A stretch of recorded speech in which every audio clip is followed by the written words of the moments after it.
Bueno, voy a dejar grabada esta clase de humedales, que era una clase que íbamos a tener en forma presencial, pero que por las dificultades que hemos comentado no ha podido ser. Así que vamos a hacer esta clase especial de humedales, a pesar de que hay otra clase grabada también en Canva, pero esta está actualizada a este año. Entonces voy a partir.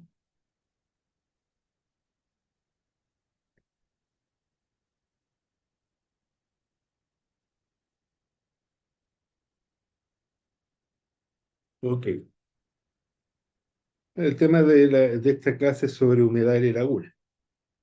Básicamente hablo de humedad de laguna y aquí dice los ríos, pero bueno, es parte de la red de aguas superficiales. Los humedales, los ríos, las lagunas, los esteros, las quebradas, son todas manifestaciones de los cursos de aguas superficiales o los sistemas de drenaje superficial, que son sistemas que nosotros vemos, son sistemas que vemos, por lo tanto valoramos y por eso se han transformado en nuestra conceptualización de estos sistemas. Antiguamente, la ingeniería del siglo XX lo veía como aspectos simplemente de transporte de agua, fuentes de agua. Pero hoy en día, a raíz de múltiple aprendizaje y de muchas situaciones que han ocurrido, entendemos que son sistemas bastante complejos desde el punto de vista natural como también social. Por ejemplo, el conflicto del lago Laja se gatilló porque se secaron los saltos del Laja. No porque el lago Laja se secara, porque el icono nacional es el Salto del Laja. Salto del Laja, si uno lo piensa un poco, es un icono de Chile, como la portada de Antofagasta o el arco de medicina en la Universidad de Concepción. La ley de embalse apareció porque se inundaron las ciudades con la crecida del 2006. Poco a poco, la mejora en nuestra calidad de vida nos ha llevado a valorar el turismo y está transformándose en una industria cada vez más importante y también valorar los aspectos patrimoniales, religiosos y el valor del ecosistema. Recuerden lo que pasó en Valdivia con los cisnes de cuello negro. Entonces, en general, hemos tenido una valorización del concepto de humedad que partió más o menos a partir de 1975 con la ley de protección de los cuerpos de agua superficiales en Estados Unidos, de Clean River Act. Y esto ha ido tomando fuerza y nos lleva a la valorización del ecosistema. Y la valorización del ecosistema requiere un enfoque ecosistémico en el sentido de entender la conectividad del ecosistema, así como hablaba de la conectividad hidrológica, también hay una conectividad que nos lleva desde el fitoplancton hasta la especie superior, que fue un poco lo que pasó con el cisne cuello negro en Valdivia, cuando hubo un derrame de una celulosa que afectó una planta, el luchicillo, que era parte de la comida de cisne, y los cisnes fueron muriendo de hambre. Y ahí se produjo un problema social. ¿Se fijan cómo esto está todo relacionado? Entonces, un concepto emergente que no tiene más allá de 20 años es el concepto de los servicios ecosistémicos, que son los servicios que los ecosistemas les dan a las personas. Hay algunas críticas porque es un concepto antropocéntrico. Se refiere al valor que se le comparte al ser humano. Se le da al ser humano o que recibe el ser humano. Entonces hay gente que no le gusta porque dice, no, porque esto pone al ser humano en el centro. Pero bueno, nosotros nos consideramos en el centro de la creación también. Así que son servicios que los ecosistemas le prestan a la persona, que los podemos dividir en grandes grupos: provisión, provisión de agua, provisión de comida, regulaciones de inundación, regulaciones de distintos tipos, aspectos culturales, ya mencioné el valor del Salto del Laja, y soporte. Hay un desarrollo importante en el área de la economía ambiental para poder llevar esta valorización en términos monetarios, en términos económicos, y de esta forma poder poner en igualdad de condiciones los servicios del ecosistema frente a actividades productivas frente a actividades productivas como el riego, como la energía hidroeléctrica, ver cuánto vale tener agua, por ejemplo, en el río en un río para poder realizar turismo. En el caso de Pucón, por ejemplo, en el río, se me olvidó el nombre del río, pero en el río Pucón, que donde se hace el rafting, esa actividad turística en torno al rafting, genera un valor a la economía. Entonces, ¿cuánto vale eso? ¿Cuánto vale el hecho que haya agua en el Salto del Laja para la Cámara de Turismo del Laja? Y así sucesivamente. Entonces, los ríos son unos sistemas complejos y eso tenemos que valorizarlo. Y una de las formas en que se le da valor es a través de los humedales. Ahora, los humedales si yo hubiera mostrado esta foto hace 50 años atrás, lo hubieran visto atacado, hubieran dicho esto es un suelo no productivo, estos son vectores de enfermedades, aquí van a aparecer mosquitos, la fiebre amarilla, el dengue y un montón de cosas más. Hasta hace como 50 años los humedales se veían como un lugar indeseable. Una de las actividades que se hacía era drenar estos humedales para poder eh, recuperar las tierras. Entonces, por muchos años se consideraron los humedales de las lagunas como indeseables. Hay humedales y lagunas famosas en Chile que fueron secadas para generar tierras de cultivo. Por ejemplo, el caso de San Vicente de Aguadagua. Se eliminó una laguna, en el lecho de la laguna aparecieron fósiles de distintas especies, pero eso se hizo para cultivar. Hoy en día eso sería impensable.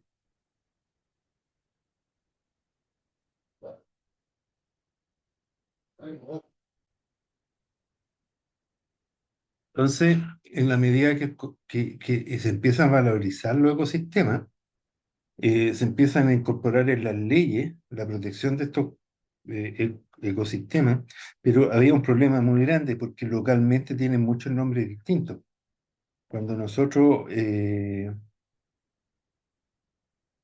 algo pasa que no me está funcionando, claro, cuando nosotros vamos de un lugar a otro, el nombre cambia, pues, se llama Vega, Bofedales, en castellano usamos mucho la palabra Vega en muchos lugares que se llaman Las Vegas, la famosa Las Vegas en Nevada, pero aquí en Chile tenemos un montón de Las Vegas, Bofedales, Ojos de Agua, Puquio, en el sur tenemos los Ñavi, que era la foto anterior, los mapuches hablan de Menocos, en la zona costera tenemos los manglares o las marismas costeras.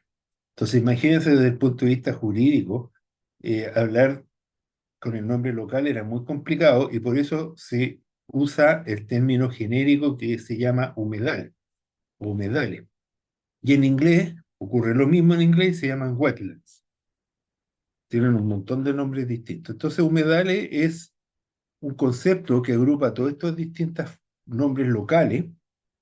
Dentro de un concepto se refiere a tierras donde hay saturación de agua, por ejemplo, en esta foto, ya sea en forma permanente o alguna parte del año. Entonces, esto lo pueden ver ustedes leerlo después en la presentación. Entonces, vamos a tener distintos tipos de humedales que se caracterizan por la presencia de agua. Normalmente en este caso la desembocadura de un río. He escuchado gente que confunde la desembocadura del río y casi que hay que proteger de- el humedal de la desembocadura del río a las crecidas del río, lo cual es una absoluta tontera, porque es parte de la naturaleza. La desembocadura del río es la desembocadura de un río y si hay una crecida va a pasar por ahí. Y se produce una limpieza del sistema y el humedal se renueva. Eso hay que entenderlo. La naturaleza es cíclica. Entonces, lo primero que tenemos en un humedal es que hay que pensar que hay un ingreso y salida de agua. Los ingresos de agua van a ser a través de flujo superficial, que muchas veces no existe, sino que el ingreso de agua a través de flujo subterráneo. Entonces no es tan evidente tampoco. Vamos a tener la salida de agua, que va a ser la evaporación, y salida de agua de forma subterránea, salida a través de flujo superficial, y extracciones que hace el ser humano. que aquí vamos a tener distintos casos. La laguna Culeo, por ejemplo, tenía extracciones para riego agua potable. Entonces, la laguna Culeo principalmente tenía ingresos de agua subterránea y flujo superficial. El humedal del estero, de la laguna Santa Elena, que otro de los casos de estudio, tiene principalmente ingresos de agua subterránea. Y el humedal de Lenga también es agua subterránea que drena y que sale hacia el mar. Entonces, la descarga de esos dos cuerpos de agua también hay una componente de agua superficial que descarga. Entonces, hay que identificar las componentes del ciclo hidrológico, la conectividad, tanto de ingreso de agua como de salida de agua, y ahí podemos estudiar el balance hídrico. Ahora, esto es importante porque al identificar las componentes del balance hídrico, podemos tener claridad sobre la fragilidad del humedal. Este esquema corresponde a un humedal magallánico de la Patagonia, cerca de Punta Arenas, que es un sistema extremadamente frágil y que por lo tanto eh, está como muy al justo con el balance hídrico, y esto mantiene un suelo que tiene una alta carga de materia orgánica. Entonces, al estudiar el balance hídrico, entendemos que hay medidas como extracción de agua que ya no se pueden hacer y evitamos algunos problemas como los que les voy a mostrar más adelante. Entonces, es extremadamente importante entender el balance hídrico y los transportes de contaminantes también hacia el cuerpo de agua, porque todos estos flujos también transportan contaminantes, al igual que la depositación de contaminantes por vía aérea. Vamos a hacer una visita de algunos humedales que me ha tocado ver. En, en la parte tropical de Sudamérica, tenemos una serie de humedales que se desarrollan sobre 4.000 metros de altura. Estos se llaman los páramos. Los páramos es un sistema que van desde Perú hasta Venezuela, hay algunos en Costa Rica también, que se desarrollan en zonas donde no hay nieve. Hay algunos glaciares, pero principalmente son sistemas de suelo con alta materia orgánica que el suelo almacena agua. Ahora, la gracia de esto, perdón, dije 3.000, 4.000, no, entre 3.000 y 4.500. La gracia de estos sistemas es que en esta zona llueve permanentemente. Hay mucha lluvia de forma permanente. Entonces, el suelo va reteniendo el agua y la libera en forma gradual, y son las principales fuentes de agua para, por ejemplo, en el caso de Ecuador, para todas las ciudades. En Ecuador deja de llover 2 semanas y tienen serios problemas de abastecimiento. Este es Parque Nacional Las Cajas, en Ecuador. Aquí tenemos un sistema de páramos. Este es el suelo típico de los páramos. Hay algunas lagunas que se forman.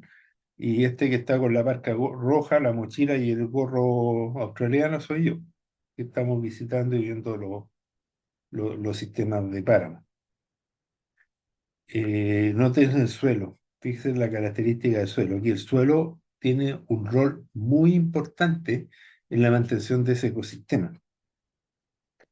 Poco más hacia el sur y ya en el territorio nacional vamos a tener los bofedales. Los bofedales son sistemas de humedales también, pero que se dan en la zona árida del desierto. Entonces, donde hay agua, hay vida, y donde hay esas condiciones se siente el ser humano. Entonces, a lo largo de miles de años de la historia del hombre del desierto, se ha desarrollado una cosmovisión y una territorialidad en torno a esos bofedales.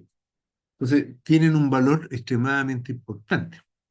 Y en ese sentido, también ha habido una coexistencia entre el ser humano y estos sistemas a través de un manejo. Por ejemplo, aquí podemos ver cómo hay un manejo que son prácticas, uso y costumbres ancestrales, pero que se asocian al manejo de estos ecosistemas, y ese manejo incluso se ha generado en cosas como se llama la siembra y la cosecha de agua, que es sumamente interesante porque construyen lagunas que se llaman cochas para infiltrar agua y lograr que después esa agua aparezca en vertientes ubicadas más abajo, pero que les permite mantener una agricultura del desierto. Extremadamente interesante esa relación entre el ecosistema y el ser humano, que se remonta a 2.000 años. Entonces, todo este manejo a ellos les ha permitido sustentar la agricultura del desierto y la vida del desierto, y eso se asocia a los sistemas de terraza o andenes, como era donde se desarrollaba la agricultura en sistemas de estructuras horizontales y que recibían agua desde estos sistemas de humedales que infiltraban el excedente de agua que se produce durante el deshielo. Entonces, si uno lo piensa, es bien interesante porque estamos hablando de un manejo que tiene más de 2000 años de tradición y que a punta de prueba y error se fue desarrollando y es una convivencia entre el ser humano y el ecosistema y su entorno. Este otro tipo de humedal, el humedal del Salar de Llamara, es un humedal en un ambiente salino. Es una cuenca que tiene una altísima evaporación. Entonces, en la parte baja de la cuenca se forma un depósito de agua que es muy salino. Entonces, hay un ecosistema también adaptado a esa salinidad, que son, estos son un tipo de microorganismo lo que genera estas condiciones blancas. Entonces, aquí hubo un manejo del ser humano que se hizo una acción de recarga, pero se recargaba con aguas muy limpias.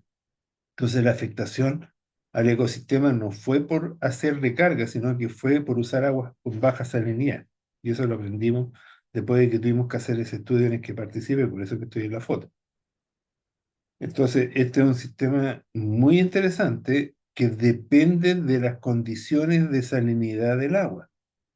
Y eso nos lleva a darnos cuenta que cada ecosistema tiene sus particularidades porque ha evolucionado a lo largo de cientos de años y una intervención que haga el ser humano puede ser desastrosa si no entendemos esas relaciones. Poco más hacia el sur tenemos otro ecosistema que son las vertientes de Camar. Ella es Yasmín, l- sobrina del líder religioso de la comunidad, este grupo de la Universidad de Concepción que estamos aquí haciendo algunas mediciones. Y aquí está la vertiente de Camar. Aquí donde está esta roca, nacen las vertientes. Ahora, ¿por qué ocurren estas vertientes? Porque esta roca es un material intrusivo que frena el agua subterránea. Entonces el agua subterránea se encuentra con un bloqueo y eso la hace levantarse, subir el nivel del agua subterránea porque están bloqueadas, no pueden pasar, y desbordan. Y el desbordar genera las vertientes. Y aquí aparece la vida, y desde hace 3000 años hay comunidades que viven en torno a estas vertientes porque es un lugar con agua en el desierto. Y eso tiene un valor. Hay vegetación que está adaptada a las condiciones del desierto con un sistema radicular que aprovecha al máximo la poca lluvia que ocurre. Llueve ahí, llueven como 200 milímetros al año. Entonces, los sistemas radiculares del árbol, algo que yo lo encontré extremadamente interesante, se aprovechan de la estratificación del terreno y crecen horizontalmente para captar el máximo posible de agua de lluvia. Otro tipo de humedales que ocurren a lo largo de todo nuestro país son humedales costeros. Normalmente los humedales costeros se debe al equilibrio sedimentológico entre los ríos y el mar. Cuando los ríos no tienen un caudal importante, el sedimento se acumula en la desembocadura formando las barreras costeras, que se rompen cuando el río trae mayor caudal. Y ahí se produce el aporte de sedimento hacia el océano. Pero en el intertanto se producen estas lagunas costeras que van a tener mezcla de agua salina y tienen un refugio de la flora y fauna local. Y por lo tanto tienen un gran valor. Este es el humedal costero de Quintero, Mantagua o Ritoque, tiene distintos nombres locales. Yo lo conocía como Ritoque, hay mucha gente que lo conoce como Mantagua, aquí dice mi memoria de título. Conozco este humedal desde hace casi 60 años. Mi papá iba a pescar aquí al lado. Entonces, hay una zona donde hay muchas floras y fauna, hay muchas especies, entonces tiene un gran valor porque esto está inmediatamente al lado del Gran Valparaíso, entre Valparaíso y Quintero, por lo tanto es una zona con gran presión también inmobiliaria eh, y requiere protección. Cerca nuestro tenemos la Laguna Santa Elena. La Laguna Santa Elena se ubica en el sector de Santa Clara, por eso que alguna vez hablamos de la Laguna Santa Clara. Es un cuerpo de agua que se forma por la interfase entre los rellenos del Valle Central con la cordillera de la costa. Entonces, resulta que aquí está la cordillera de la costa, aquí viene el Valle Central, y eso genera una acumulación de agua, hay una depresión y se constituyen estas lagunas. Hay hartas lagunas, sistemas lagunares a lo largo de esa zona. En general, estos sistemas van a tener un aporte de agua superficial, pero principalmente el aporte de agua subterránea por la conexión de la laguna con el acuífero. Para estudiar esto hemos usado bastante diferentes técnicas. En este minuto estamos ejecutando una tesis doctoral en que combinamos modelación con el uso de un trazador que se llama radón, que nos permite determinar el balance hídrico de la laguna. Usando el trazador de radón pudimos determinar que el agua subterránea ingresa aquí en el centro de la laguna. ¿Se acuerdan que hablaba de los bofedales y de los páramos? Otro sistema de humedal de montaña son las veranadas o los valles de andinos, donde tenemos valles asociados a los sistemas volcánicos. Normalmente los sistemas volcánicos tienen un sistema de fractura que genera zonas donde también ocurre depositación de ceniza volcánica. Cuando el volcán hace erupción, la fracción gruesa de la ceniza volcánica va cayendo y forma valles. Y estos valles entonces tienen un suelo formado por ceniza gruesa, arena, que tiene una alta retención de humedad. Entonces estos suelos tienen una alta retención de humedad y permite el crecimiento de vegetación que tradicionalmente se han usado para alimentar animales, por eso se llaman veranadas. Ahora, lo interesante es que hay zonas donde producto de la ceniza volcánica hay mayor concentración de azufre, por lo tanto hay mayores condiciones de toxicidad. Entonces vamos a tener zonas más fértiles, todo fértil, pero hay zonas que hay tanto nutrientes que resulta tóxico, o tanto elementos, en este caso azufre o sulfato, que resulta tóxico. Entonces, los valles cordilleranos son bien interesantes porque es un sistema también donde el suelo regula y mantiene agua. Que hay una imagen de la veranada del Valle de Aguascalientes. Este es el profe Jerónimo. Aquí tengo distintas vertientes que conforman estos valles cordilleranos. Otro tipo de humedal son los humedales ribereños. Los humedales ribereños son los que se dan en la interfase entre el terreno y los ríos. Entonces, esto, si se manejan, se pueden ocupar como biofiltro y una técnica de protección ambiental. Esta foto se supone, la saqué de internet, pero podemos delimitar la zona agrícola con los cauces a través de estas zonas verdes que se llaman biofiltros. Ahora, lo interesante de esto es que nosotros tenemos, no tan delimitado como esto, pero tenemos sistemas de biofiltro en nuestros ríos, que es la flora que está en la ribera del río, que le llamamos monte aquí localmente en la región o la isla, y que es toda esta vegetación ribereña que crece en torno al río y que tiene una función bien interesante porque protege a los ríos de contaminación difusa. Entonces esto lo hemos investigado.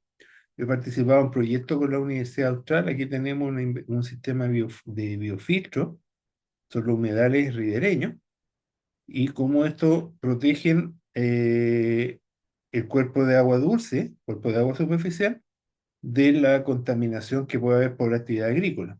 Aquí estoy con el profesor Jaime, el doctor Jaime Cueva, del SEASA actualmente, estamos explorando estos humedales de la zona de Valdivia.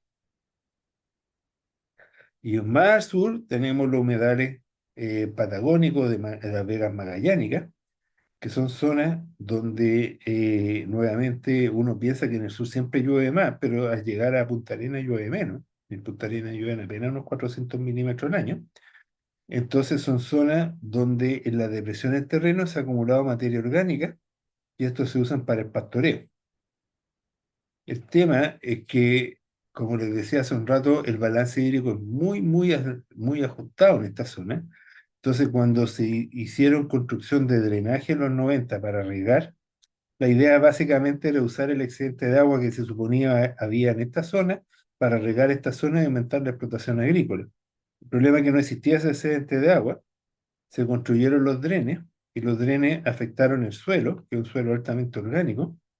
El suelo orgánico se secó por la extracción de agua, ingresó aire, el suelo se secó y se produjeron estas fisuras que hoy en día impiden incluso el desarrollo de la ganadería, porque si yo ingreso con estos animales que están aquí en la foto a un campo con fisura, lo que voy a obtener es un montón de animales con las patas muertas.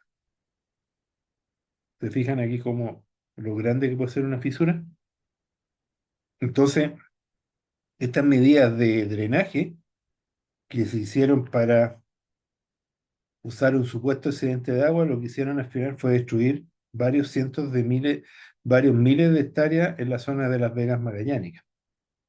Entonces, nosotros tenemos que pensar que el ser humano interviene en territorio, algunas veces de forma negativa, pero también algunas veces de forma positiva. Los acumuladores que se han construido en el secano interior actúan como humedales artificiales y generan una serie de beneficios, como en este caso la nidificación de aves. O sea, este es un embalse que se construyó para bebida animal. Lo conozco bien porque lo construí yo hace 30 y tantos años ya. Y es un lugar que tiene una gran nidificación de aves.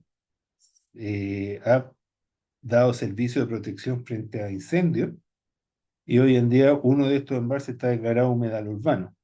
Entonces, vean cómo estos ecosistemas de los humedales eh, van desarrollándose en contacto con el ser humano.